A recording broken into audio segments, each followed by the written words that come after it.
नमस्कार, स्वागत है आपका एनए न्यूज के हिंदी बुलेटिन में और मैं आपके साथ सुष्मिता तिवारी।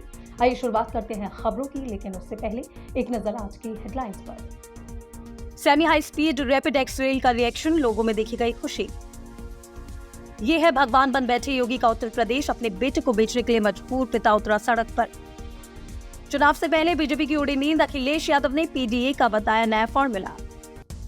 मिजोरम में इस बार त्रिकोणीय मुकाबले के आसार, जाने कौन कौन सी पार्टियां ठोक रही था। अब नाराज बीजेपी नेताओं को दिया जा रहा दिल्ली आने का निमंत्रण, अमित शाह ने भेजा बुलावा। और आइए अब विस्तार से नजर डालते हैं खबरों पर। गाजियाबाद की जनता को पहली semi high speed rapid x rail की सौगात मिल चुकी है। सूबे के मुखिया योगी आदित्यनाथ के साथ प्रधानमंत्री नरेंद्र मोदी द्वारा इस रेल को हरी झंडी दिखाई गई थी। वहीं इस रेल का नामकरण भी किया गया है। फिलहाल इस रेल को नमो भारत नाम दिया गया है। जहां एक और मेरठ गाजियाबाद के लोगों को दिल्ली जाने में घंटों समय लगता था, क्योंकि मेरठ से गाजियाबाद तक लगभग 120 से अधिक मैनेजमेंट कॉलेज, साथ ही लगभग 150 से अधिक गांव है, जहां के लोगों का प्रतिदिन गाजियाबाद और दिल्ली की यात्रा करनी पड़ती थी, जिस कारण से NH-58 की सड़कों पर लोगों को सुबह शाम खासा भीड़ का सामना करना पड़ता था। वहीं रैपिड रेल के चलने से लोगों का रास्ता काफी सुगम हो गया है और सरल हो गया है। सभी इस रेल का सफर साहिबाबाद से दुहाई तक कर रहे हैं। इसका अगला चरण 2025 तक पूर्ण होने की संभावना जताई जा रही है। रैपिड एक्स का साहिबाबाद से दुहाई तक का सफर तय कर रहे लोगों से बातचीत करने पर हमें पता चला कि जहां एक तरफ लोगों को यात्रा करने के लिए घंटों समय खर्च करना पड़ता था, वहीं आज ये सफर 15 मिनट में तय कर रहे हैं। आगे के 1-2 साल में फिर और भी अच्छी सुविधा हो जाएगी। मेरठ तक जाना पड़ा है सामान लेना, तो रात को आना पड़ा है, 12-12 1-1 बज जावा है जाम की वजह से। अब उसकी भी सुविधा हो जाएगी, इससे अपना वक्त घर आ जाएंगे अपना सामान लेकर। और ऑटो से करते थे तो बड़ी कठिनाइयों का सामना करना पड़ता था, लेकिन अब तो जब से सरकार ने चलाई है इस ट्रेन में सर, मतलब बहुत ज़्यादा अच्छा लग रहा है। फील था इसके अंदर और काफ़ी अच्छा लगा हमें इसमें ट्रेवल करके। अगर हम इससे पहले ऑटो से या बाई रिक्शा जाते थे, उसमें धूल है, मिट्टी है, और यहाँ इतने एसी के अंदर बैठ के जा रहे हैं, काफ़ी अच्छा फील किया। और किराया वहाँ भी देना है, यहाँ भी देना है, किराए से तो कोई प्रॉब्लम नहीं है, लेकिन यहाँ सुविधा ज़्यादा मिल रही है और एक अच्छा सेफ अपना। देश को पहली रैपिड रेल का तोहफा मिल चुका है। साहिबाबाद से दुहई तक प्रथम चरण का समापन के बाद इसका उद्घाटन किया गया है। प्रधानमंत्री नरेंद्र मोदी और सूबे के मुखिया योगी आदित्यनाथ द्वारा यहाँ रैपिडेस का फीताकरण किया गया है। वहीं रैपिडेस का नामकरण भी किया गया है। अब इस रेल का नाम नमो भारत है। प्रथम चरण की बात करें, साहिबाबाद से दुहई तक के किराए की इसका न्यूनतम किराया 50 रुपये रखा गया है, जो कि 2 रुपये 94 पैसे प्रति किलोमीटर है। NCR के लोगों को आने जाने के लिए मेरठ से दिल्ली तक की बीच की दूरी में घंटों लंबा इंतजार करना पड़ता है। अब लोगों को यात्रा सुखद और आनंदमयी हो गई है। रैपिडेस के चलने से लोग सुख का अनुभव कर रहे हैं, लोगों का समय बच रहा है। लोगों की दिनचर्या जो कि भीड़ में सड़कों पर गुजरती थी, घंटों इंतजार करना पड़ता था, कहीं ना कहीं लोगों की यात्रा अब सरल हो गई है। बात करें अगर जो दिल्ली NCR की, तो इस मेरठ रोड पे लगभग 132 से अधिक मैनेजमेंट कॉलेज और डिग्री कॉलेज है। यहाँ पर 150 से भी अधिक गांव हैं। कहीं ना कहीं खासा जो भीड़ है वो सड़कों पर देखी जाती थी, जिस कारण यहाँ सड़कों पर लंबे जाम से लोगों को जूझना पड़ता था। वहीं इस रेल के चलने से लोगों की यात्रा अब सुखद हो गई है। बात करें अगर जो द्वितीय चरण की, तो 2025 तक दुबई से मेरठ तक के भी सफ़र शुरू होने की संभावना जताई जा रही है। साहिबाबाद से NN न्यूज़ के लिए शिवा गुप्ता। अलीगढ़ में रोडवेज बस स्टैंड चौराहे पर एक ऐसी तस्वीर सामने आई है जिसको देखकर हर कोई हैरान रह गया। दरअसल एक मजबूर पिता कर्ज में डूबने की वजह से बेटे को 6 से 8 लाख रुपए में बेचने को मजबूर है। वो अब अपनी पत्नी और एक बेटे के साथ चौराहे पर बैठकर अपने बेटे को सेल कर रहा है। अलीगढ़ के महुआ खेड़ा थाना इलाके के निहार मीरा स्कूल के पास का रहने वाला राजकुमार का आरोप है कि उन्होंने कुछ प्रॉपर्टी खरीदने के लिए नामजद लोगों से उधार लिया था, लेकिन दबंग कर्जदार ने हेराफेरी करके राजकुमार को कर्जदार बना दिया और अपने रुपए निकलवाने के लिए उसके प्रॉपर्टी के कागजों को बैंक में रखवाकर लोन इशू करवा लिया। यहाँ पर बैठकर वो अपने गले में एक पट्टी पहनी जिस पर लिखा हुआ है, मेरा बेटा बिकाऊ है, मुझे मेरा बेटा बेचना है। दबंग का नाम पूछने जाने पर उन्होंने कहा कि उसका नाम धर्मेंद्र कुमार है, उसको डीके भी कहा जाता है। मैं सर कर्जे की वजह से मैं परेशान हो गया। मुझे दबंगों ने मार मार के घर से बाहर निकाला। मेरी टिर्री छिल्ली मजदूरी पे मैं किराए पे टिर्री चलाता था, अपने बच्चों का पेट पालना करता था। वो टिर्री छिल्ली दबंगों ने मुझसे रोज टॉर्चर करते। मैंने थोड़ा थोड़ा करके उनको देने की कोशिश करी, लेकिन उन्होंने लिया नहीं। आज मुझसे 21 तारीख को 4 बजे शाम को मेरी टिर्री छीनी है और उसी तारीख में मेरी रिपोर्ट लगी भैया, वहाँ मेरी कोई सुनवाई नहीं हुई। 6 दिन से लगातार भाग रहा हूँ थाने में, महुआ के थाने में मेरी कोई रिपोर्ट नहीं, कोई सुनवाई नहीं हुई। सुनवाई नहीं हुई तो फिर क्या करना चाह रहे हैं? अब मैं करना चाह रहा हूँ सर, मैं अपने बेटे को बेचना चाह रहा हूँ। क्या करूँ, मजबूरन मुझसे अच्छा रखेगा कोई, कम से कम अपनी बेटियों का पेट पालना तो कर दूंगा। कितना बड़ा बेटा है आपका? बेटा है ये रहा मेरा बेटा, 11 साल का तकरीबन। कर्जा हो गया, कर्जा वाले मारते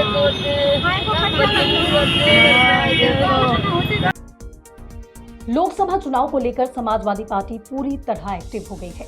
सोमवार को पार्टी की पीडीए यात्रा भी शुरू हुई, जिसमें सपा के राष्ट्रीय अध्यक्ष अखिलेश यादव भी शामिल हुए। इस यात्रा से पहले अखिलेश यादव ने एक प्रेस वार्ता की। इस प्रेस वार्ता में अखिलेश यादव ने ऐसा बयान दिया जिससे भारतीय जनता पार्टी की मुश्किलें बढ़ना तय माना जा रहा है। प्रेस वार्ता के दौरान अखिलेश यादव से पीडीए को लेकर सवाल किया गया। इसके जवाब में यूपी के पूर्व सीएम ने कहा, ए फॉर अगाड़ा भी है, क्या पिछाड़ा भी है ऐसा स्टेडियम बना सकता है? जिसने स्टेडियम बनाया वो अगाड़ा है और जो स्टेडियम में तस्वीर खिंचवा रहे हैं वो पिछड़ा है। अखिलेश ने कहा है कि पीडीए में ए फॉर अगड़ा। अखिलेश ने कहा कि पीडीए यात्रा में सब शामिल है, कोई ऐसा नहीं जो अलग हो रहा हो। इससे जहां हम पिछड़े दलित अल्पसंख्यक मुसलमान भाई की बात कर रहे हैं, वहीं पीडीए आधी आबादी और अगड़े समाज की भी बात कर रहा है। ये यात्रा भारतीय जनता पार्टी की पोल खोल रही है। यहाँ हमारे जितने प्रेस के साथी हैं वो जानते होंगे, समय समय पर सोशल मीडिया के माध्यम से, प्रेस के माध्यम से, सदन के माध्यम से हम लोगों ने ये बातें रखी हैं कि डबल इंजन की सरकार में जो भरोसा दिलाया जा रहा है कि स्वास्थ्य सेवाएं सबसे बेहतरीन हैं, ये पोल खुलती नजर आ रही है। सोचिए, आप कल्पना करिए कि सांसद होने के बाद उनके बेटे के साथ भारतीय जनता पार्टी की सरकार में ये हादसा हो जाना, उनके बेटे को इलाज न मिलना जिसकी वजह से उनकी जान चली जाए, ये ट्रांसफर करके किसी छोटे अधिकारी को सजा दे करके डॉक्टर पे आरोप लगा करके समस्या का समाधान नहीं हो सकता। इसका कोई जिम्मेदार अगर है तो मुख्यमंत्री खुद जिम्मेदार हैं, मुख्यमंत्री खुद जिम्मेदार हैं और डबल इंजन की सरकार जिम्मेदार है, बीजेपी के लोग जिम्मेदार हैं। मिजोरम में 7 नवंबर को विधानसभा की 40 सीटों के लिए मतदान होना है। इस बार यहां मुख्यमंत्री जोरमथांगा के नेतृत्व वाले सत्तारूढ़ national front MNF, Zoram people's movement JDPM और कांग्रेस के बीच त्रिकोणीय मुकाबला है। 1987 में राज्य का दर्जा प्राप्त करने के बाद से मिजोरम में परंपरागत रूप से 2 दलीय प्रणाली थी, जिसमें कांग्रेस और MNF 2 पार्टियां थी। लेकिन इस बार चीजें बदली हुई नजर आ रही हैं। 2018 में हुए विधानसभा चुनाव में इस राज्य में बड़ा उलटफेर देखने को मिल रहा है। मिजो नेशनल फ्रंट ने जहां 10 साल से सत्ता में काबिज कांग्रेस को हराकर राज्य की कमान संभाली थी, तो वहीं जोरम पीपल्स मूवमेंट ZPM ने विधानसभा चुनाव में प्रमुख विपक्ष के रूप में कांग्रेस की जगह ले ली थी। इस बार भी ऐसा ही उलटफेर हो गया है। ये 3 दिसंबर को नतीजे आने पर साफ हो जाएगा। That is tolerant, that learns from other ideas, other religions, other languages. It's an honor for me to come here today and meet so many of you while walking through the streets of Ezwa.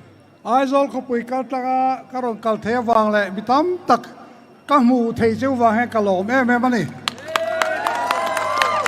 My impression of Mizoram was formed when I was 16 years old, when I came here with my father in 1986. Sa kazakwa sobriet paruka tlerol veng wong kani lain kapateren kallo kalaka karon kalmasak ber ania.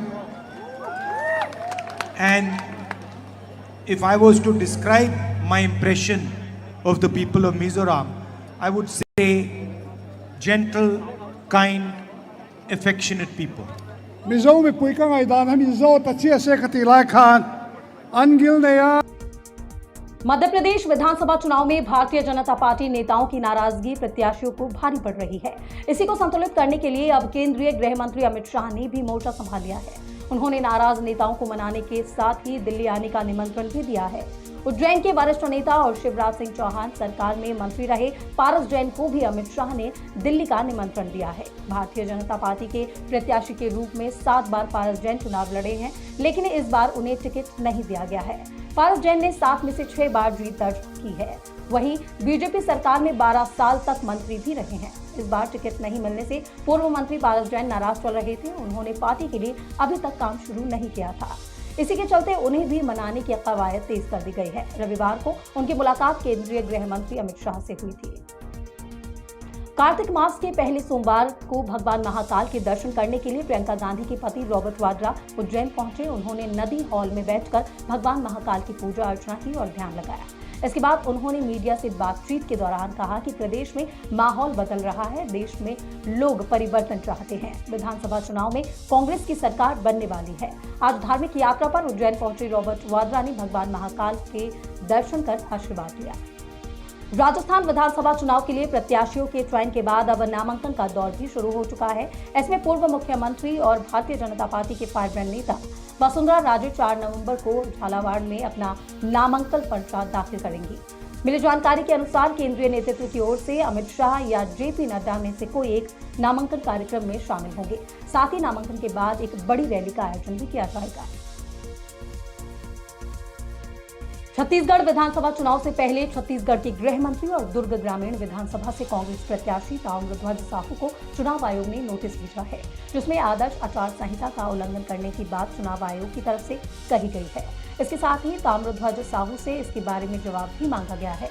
दरअसल दुर्ग ग्रामीण विधानसभा क्षेत्र के returning officer Mukesh Rawte ने विधानसभा क्षेत्र के प्रत्याशी ताम्रध्वज साहू को विधानसभा निर्वाचन 2023 संपत्ति विरूपण अधिनियम में उल्लेखित प्रावधानों का उल्लंघन करने के संबंध में नोटिस जारी किया है। प्राप्त जानकारी के अनुसार ग्राम उमरपोटी में स्थित शासकीय पानी टंकी और निजी मकान में बिना सहमति के चुनाव प्रचार का उल्लेख कराया गया है, जो कि आदर्श आचार संहिता का उल्लंघन है। चुनाव नजदीक आते ही कांग्रेस नेता राहुल गांधी ने छत्तीसगढ़ में रायपुर के पास कटिया गांव का दौरा किया, किसानों और श्रमिकों से मुलाकात की और बातचीत की। इस दौरान वो धान के खेत में उनके साथ समय बिताते नजर आए। राहुल गांधी छत्तीसगढ़ के खेतों में जाकर धान उगाही कर रहे हैं। कांग्रेस के पूर्व राष्ट्रीय अध्यक्ष राहुल गांधी किसान के रूप में नजर आ रहे हैं। उनके साथ मुख्यमंत्री भूपेश बघेल, उप मुख्यमंत्री टी.एस. सिंहदेव, ताम्रध्वज साहू, अमरजीत भगत जैसे दिग्गज नेता भी नजर आए। तो वहीं राहुल गांधी छत्तीसगढ़ की राजधानी रायपुर के पास कटिया गांव में किसानों के बीच गए और उनसे बातचीत की और धान उगाई की। उन्होंने खेतों में काम कर रहे मजदूरों से भी बातचीत की। दीपावली का त्योहार नजदीक आते ही आम लोगों पर महंगाई की मार तेज होती दिख रही है। एक बार फिर प्याज इस बार लोगों को परेशान करते देखा जा रहा है। एक और जहां देश भर में बाजार सजे हुए हैं और लोग खरीदारी में जुटे हुए प्लानिंग बना रहे हैं, वहीं आम लोगों के किचन का सबसे महत्वपूर्ण खाद्य पदार्थ उन्हें रुला रहा है। दरअसल राजस्थान के उदयपुर में प्याज के दामों में 3 गुना तक वृद्धि हो गई है। ये वृद्धि सिर्फ 4 दिन के अंदर ही हुई है। बड़ी बात यह है कि दीपावली तक और दीपावली के बाद क्या भाव रहेंगे, इसकी भी व्यापारियों ने चिंता जाहिर की है। वहीं आम आदमी भी अब मैनेज कर रहा है। फिलहाल इस बुलेटिन की खबरों में मेरे साथ बस इतना ही। ऐसी और ताज़ा तरीन खबरों और अपडेट से जुड़े रहने के लिए बने रहे मेरे साथ, देखते रहिए ANN न्यूज़।